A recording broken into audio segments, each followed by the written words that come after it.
Hi friends, ಎಲ್ಲ ಹೇಗಿದ್ದೀರಾ? ಇವತ್ತು ನಾನು ಹಾಗಲಕಾಯಿ ಮತ್ತು ದಪ್ಪ ಮೆಣಸಿನಕಾಯಿ ಹಾಕಿ ಚಪಾತಿಗೆ ಗೊಜ್ಜು ಮಾಡೋದು ತೋರಿಸ್ತಾ ಇದ್ದೀನಿ. ಇದು ಒಂದು 5 ನಿಮಿಷಕ್ಕೆ ಗೊಜ್ಜು ಆಗುತ್ತೆ. ಬನ್ನಿ, ಇವಾಗ ಬಾಣಲೆಯಲ್ಲಿ ಎಣ್ಣೆ ಹಾಕಿ ಈರುಳ್ಳಿ, ಕರಿಬೇವು, ಸಾಸಿವೆ ಹಾಕಿ ಫ್ರೈ ಮಾಡ್ತಾ ಇದ್ದೀನಿ.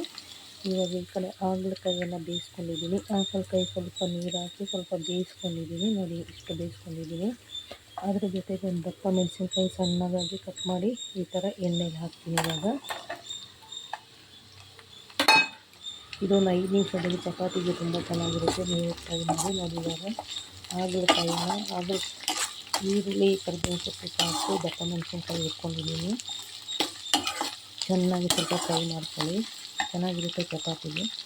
ಅದಕ್ಕೊಂದು ಮಸಾಲೆ ರೆಡಿ ಮಾಡ್ಕೊಂಡಿದ್ದೀನಿ. ಏನು ಮಸಾಲೆ ಅಂದರೆ ಟೊಮೆಟೊ, ಈರುಳ್ಳಿ, ಬೆಳ್ಳುಳ್ಳಿ, ಸ್ವಲ್ಪ ಖಾರ ಪುಡಿ, ಅರಿಶಿನ, ಧನಿಯಾ ಪುಡಿ ಮತ್ತು ಸ್ವಲ್ಪ ಚಿಲ್ಲಿ ಪೌಡ್ರ್ ಹಾಕಿ ಇದನ್ನು ಕ್ಲೀನಾಗಿ ನಾನು ರುಬ್ಕೊಂಡಿದ್ದೀನಿ. ಚಿಲ್ಲಿ ಪೌಡ್ರು, ಧನಿಯಾ ಪುಡಿ ಮತ್ತು ಅರಿಶಿನ, ಬೆಳ್ಳುಳ್ಳಿ, ಈರುಳ್ಳಿ ಇಷ್ಟೇ, ಟೊಮೆಟೊ ಒಂದೆರಡು ಎಲ್ಲ ಹಾಕಿ ರುಬ್ಬಿದ್ದೀನಿ. ಒಂದು ಮಸಾಲೆ ರೆಡಿ ಮಾಡಿದ್ದೀನಿ. ಇದು ಚೆನ್ನಾಗಿ ಫ್ರೈ ಆದಮೇಲೆ ಇದು ಚೆನ್ನಾಗಿ ಫ್ರೈ ಆಗಬೇಕು. ಇದಕ್ಕೆ ಜಾಸ್ತಿ ಏನಿಲ್ಲ. ಇದು ಟೊಮೆಟೊ, ಈರುಳ್ಳಿ, ಬೆಳ್ಳುಳ್ಳಿ, ಖಾರ ಪುಡಿ, ಅರಿಶಿನ ಮತ್ತು ಧನಿಯಾ ಪುಡಿ ಇಷ್ಟೇ, ಮೂರೇ ಹಾಕಿ ರುಬ್ಬಿದ್ದೀನಿ.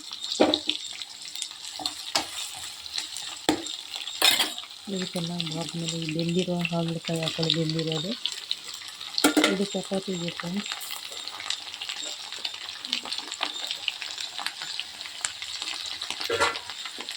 ಇವಾಗ ಚೆನ್ನಾಗಿ ಮೇಲೆ ಬಾಕಿ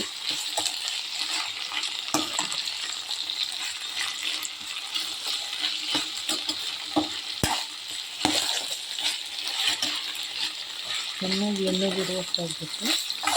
ಆಮೇಲೆ ಮಸಾಲೆ ಹಾಕಬೇಕು.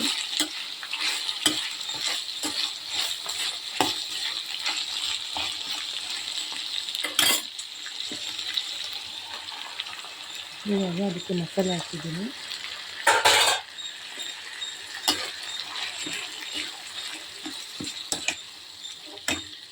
ತುಂಬ ಚೆನ್ನಾಗಿರುತ್ತೆ, ನೀವು ಟ್ರೈ ಮಾಡಿ.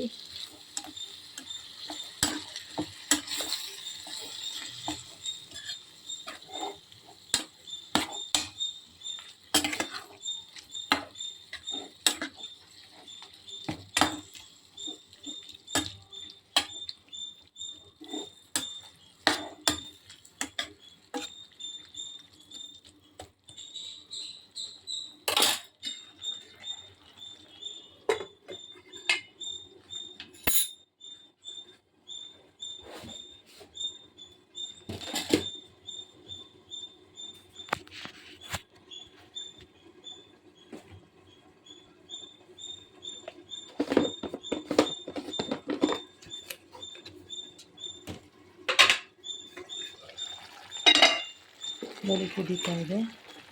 ಇವಾಗ ರುಚಿಗೆ ಫಸ್ಟ್ ಉಪ್ಪು ಹಾಕ್ತೀನಿ.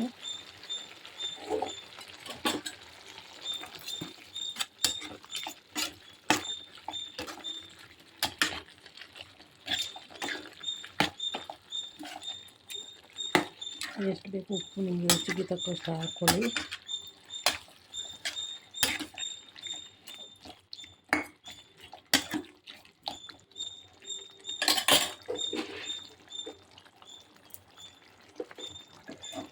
ಒಂದು ಎರಡು ನಿಮಿಷ ಚೆನ್ನಾಗಿ ಕುದಿಸಿ.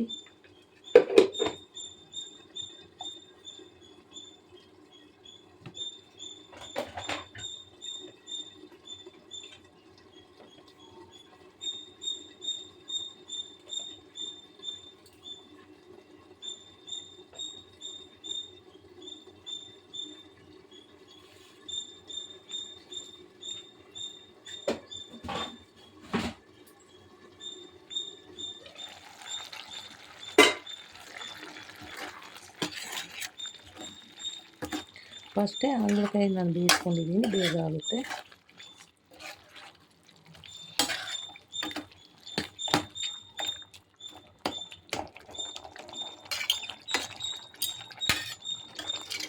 ಎಲ್ಲ ಫುಲ್ ವೀಡಿಯೋ ಫುಲ್ ನೋಡಿ ಫ್ರೆಂಡ್ಸ್. ನೋಡಿ, ಲೈಕ್, ಕಮೆಂಟ್ ಮಾಡಿ, ಶೇರ್ ಮಾಡಿ.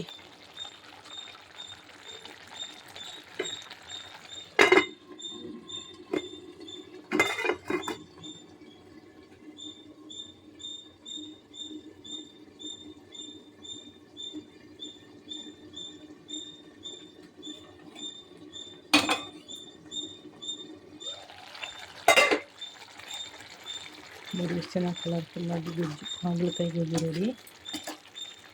ಇಷ್ಟೇ, ಇದು ಇಷ್ಟೇ 5 ನಿಮಿಷಕ್ಕಾಗುತ್ತೆ.